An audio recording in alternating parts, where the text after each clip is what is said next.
Hey, kumusta? Pag-uusapan natin ngayon ang isa sa mga, pinakamisteryoso at astig na karakter sa kasaysayan ng Pilipinas, si Prinsesa Urduha. Sino nga ba siya? Tara, alamin natin. At dito agad, papasok yung malaking tanong. Isa ba siyang reyna na sadyang binura sa kasaysayan? O baka naman isa lang siyang maggandang alamat? Kasi yung kwento niya parang isang malaking puzzle eh. At ngayon, susubukan nating buuin. Okay, so para mas maintindihan natin, kailangan muna nating i-define yung salitang alamat. Hindi ba? Kasi dito mismo umiikot yung kwento ni Ordua. Parang nasa gitna siya ng mito at ng posibleng katotohanan. It's not just pure history, pero hindi rin siya totally fiction. Yun yung magic ng isang alamat. So ano ba yung laman ng alamat? Well, ayon sa kwento, si Prinsesa Urduha daw ay isang grabe, napakatapang at matalinong reyna. Imagine this, namumuno siya ng isang kaharian na ang hukbo, puro babae. Astig, di ba? At yung mga detalye sobrang epic. Sinasabi na pinamunuan niya yung kaharian ng Tawalisi. Tapos, gaya ng sabi ko, may sarili siyang army ng mga babaeng mandirigma. Hindi lang yan, she was a skilled linguist daw, maraming alam na wika. At ito pa yung pinaka-famous na part. Kung sino man daw ang gustong maging asawa niya, kailangan mo na siyang talunin sa isang one-on-one combat.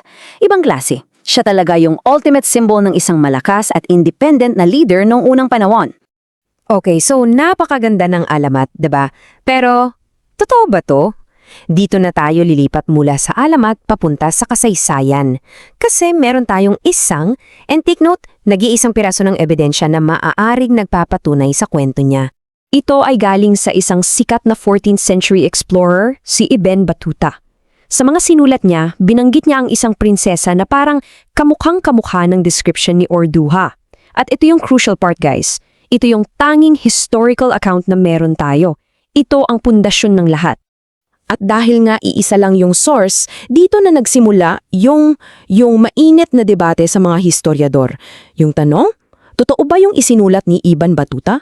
O baka naman, sinulat niya lang yung isang kwentong bayan na narinig niya sa paglalakbay niya? Dito na nagkakagulo. So, let's break it down. Sa isang side, andyan yung account ni Ibn Battuta. Solid yon. Pero sa kabilang side, ang daming butas. Halimbawa, nasaan pa talaga yung kaharian ng Tawalisi? Hanggang ngayon, walang makapagturo. Pangalawa, bakit wala ng ibang source? Ni isa? Tapos, yung kwento mismo, di ba parang may mga elements na sobrang parang fantasy? So, yan yung pinagtatalunan. Eyewitness account versus lack of any other proof. Pero teka, may isa pang anggulo dito. Isang plot twist kung tawagin. Kasi paano kung may ibang dahilan kung bakit napakadaling i-dismiss yung kwento niya bilang alamat lang? Paano kung may kinalaman dito yung pananaw ng mga sumakop sa atin? Isipin niyo to, yung kasaysayan, madalas isinusulat ng mga nananalo, di ba? So nung dumating yung mga mananakop, may dala silang sariling kultura, sariling rules.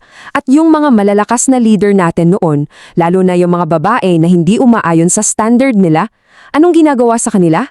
Madalas binubura sila sa kwento o di kaya'y binabago yung imahe nila.